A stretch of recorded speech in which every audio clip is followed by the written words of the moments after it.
Hello guys! Bibili tayo ulam sa labas ngayon at kanin. Kasi nagugutom na kami. Wala kaming bigas, diba? Tindera tapos walang bigas. Bibili kaming kanin sa labas. Nag-aantay ako ng bata kaya lang walang dumadaan. Minsan kasi nag-uutos lang ako ng bata. Tapos binibigyan ko na lang ng pera nila. Kaya lang wala akong makita ng dumadaan na bata. Walang ganun dumadaan. So, kailangan namin umalis. Isarado namin ulit yung tindahan. Natatakot na kasi akong isarado ng yung pintuan lang, hindi yung mismong lahat. Kasi, yun yung nangyari last time bago ako manakawan. Bumili lang ako sa labas, sinarado ko lang lahat, ganun. Tapos, pagbalik ko, bukas na yung tindahan, ninakawan na pala ako.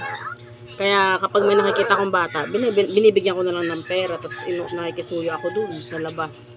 Medyo malayo-layo kasi yung pinagbibilihan namin. Pero hindi naman masyado. Pagpunta mo lakad-lakad lang ng kaunti. Ganun. So, yun, bibili lang kami ng pagkain. Bye-bye. So, bye-bye. Tinutupak na naman. Tinutupak ka na naman. Masyado. Aray ko, narot ako.